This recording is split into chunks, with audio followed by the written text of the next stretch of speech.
Hamas chief Ismail हानिया की Iran में हत्या के बाद लगातार वैश्विक स्तर पर इसकी चर्चा है। इस हत्या के लिए हमास और ईरान इजराइल पर आरोप लगाते हैं। हमास इजराइल से इसका सीधा बदला नहीं ले सकता है, इसलिए हमास ने हानिया की हत्या का जवाब देने के लिए नया प्लान बनाया है।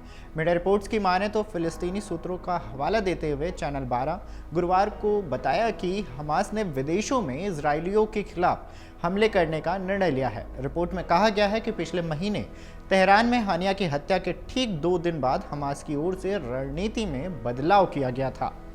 मीडिया रिपोर्ट्स की माने तो रणनीति में बदलाव इसलिए लिया गया क्योंकि पिछले 10 महीनों से चल रहे युद्ध के कारण हमास काफ़ी हद तक कमज़ोर हो गया है। उसके पास इजराइल पर सीधा हमला करने की क्षमता नहीं है। न्यूज़ नेटवर्क ने इस बात की पुष्टि नहीं की कि हत्या करने से जुड़ा अभियान आम इजरायली नागरिकों के खिलाफ चलाया जाएगा या अधिकारियों को निशाना बनाया जाएगा। पिछले 7 अक्टूबर को हमास ने इजराइल में हमला किया था, जिसके बाद गाजा का संघर्ष शुरू हो गया। हानिया की मौत से 3 सप्ताह बाद भी ईरान इजराइल के खिलाफ जवाबी कार्रवाई की कसम खा रहा है, लेकिन उसने भी अभी तक किसी भी तरह का जवाबी हमला नहीं किया है। हानिया की मौत की इजराइल ने न तो जिम्मेदारी ली है और न ही इससे इनकार किया है। हमास ने पिछले रविवार को एक असफल आत्मघाती हमले की जिम्मेदारी ले ली थी। दक्षिण तेल अवीव में लेही रोड पर चलते वक्त एक व्यक्ति के पैर में रखा बम फट गया था, इससे तुरंत उसकी मौत हो गई थी। वहीं राहगीर मामूली रूप से घायल हुआ था। कथित तौर पर यह हमलावर वेस्ट बैंक के नबलस शहर का जाफर मोना था। इस बीच चैनल 12 ने बताया है कि मोना लंबे समय से हमास का कार्यकर्ता था। रिपोर्ट के मुताबिक हमले के बाद उसका भाई तुर्की भाग गया।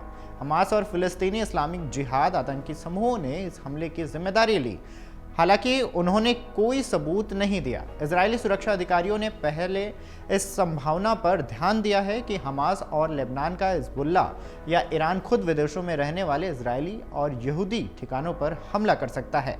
हिजबुल्ला ने पिछले महीने में बेरूत में मारे गए अपने वरिष्ठ कमांडर फवाद शुक्र की इजराइल की ओर से हत्या का बदला लेने की भी कसम खाई थी। वहीं आपको ये भी बता दें कि हानिया हमास की राजनीतिक शाखा का प्रमुख था। साल 2006 में फिलिस्तीन के आम चुनाव में हमास की जीत के बाद से ही संगठन में हानिया का दबदबा बढ़ने लगा था। उसे गाजा पट्टी में फिलिस्तीनी प्राधिकरण का प्रधानमंत्री भी नियुक्त किया गया था। इस दौरान मिस्र से गाजा पट्टी में आयातित वस्तुओं पर भारी कर लगाकर हानिया ने अपनी संपत्ति कई गुना बढ़ा ली थी। साल 2014 में हमास द्वारा व्यापार पर 20% कर लगाए जाने की घोषणा की गई थी। एक रिपोर्ट में दावा किया गया है कि इन करों की वजह से हमास के 1700 टॉप कमांडर करोड़पति बन गए थे। इजराइल पर बीते 7 अक्टूबर को हुए हमले के पीछे इस्माइल हानिया की अहम भूमिका थी और यही वजह थी कि इस्माइल हानिया इजरायली सुरक्षा बलों के निशाने पर था। इस्माइल हानिया कतर में रह रहा था और बताया जाता है कि वह ऐशो आराम की जिंदगी जी रहा था। इजराइल पर हुए 7 अक्टूबर के हमले को उसने अपने ऑफिस में टीवी पर देखा था और हमले का समर्थन भी किया था। अगर आप ये वीडियो YouTube पर देख रहे हैं तो हमारे चैनल को सब्सक्राइब करें और बेल आइकन को दबाना ना भूलें। अगर आप Facebook पर ये वीडियो देख रहे हैं तो हमारे पेज को लाइक करें।